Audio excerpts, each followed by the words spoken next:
কি হবে যদি পৃথিবীর সব পুরুষ ও নারী কুরআনের সূরা আন-নূরের ৩০ ও ৩১ নম্বর আয়াত অনুযায়ী দৃষ্টি সংযত করেন, নিজেদের গোপন অঙ্গের সুরক্ষা করেন এবং নারীরা নির্ধারিত ব্যক্তিদের ব্যতীত অন্যদের সামনে তাদের সৌন্দর্য ঢেকে রাখেন? ১. প্রেম ও পালিয়ে বিয়ে বন্ধ হয়ে যাবে। সামাজিক মর্যাদায় সম্মানের সাথে বিয়ের গুরুত্ব বেড়ে যাবে। পারিবারিক মনোমালিন্য কমে যাবে। ২. নারীদের বাইরের বদলে বাসায় সুন্দর পোশাকে সেজে থাকতে দেখা যাবে। পরকীয়া বন্ধ হয়ে যাবে। ছাড়াছাড়ির হার কমে যাবে। স্বামী-স্ত্রীর একে অপরের কাছে গুরুত্ব দারুণভাবে বেড়ে যাবে। পরিবারগুলোর ভিত্তি মজবুত হবে। ৩. পর্ন ও দেহ ব্যবসা বন্ধ হয়ে যাবে। এই উদ্দেশ্যে নারী শিশু পাচার ও ব্ল্যাকমেইল বন্ধ হয়ে যাবে।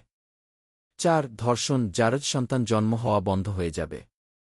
৫. পত্রিকা, বিজ্ঞাপন, সামাজিক মাধ্যম ও বিনোদন জগত নারী পুরুষের ছবি ছাড়া সৃজনশীল হয়ে উঠবে। ৬. শিক্ষা, ব্যবসায়, যাতায়াত ও প্রয়োজনীয় সব ক্ষেত্রে নারী পুরুষের আলাদা স্থান, সময় বা ব্যবস্থা দেখা যাবে। ৭. সমাজে শান্তি, শালীনতা ও নৈতিকতার এক অনন্য পরিবেশ সৃষ্টি হবে।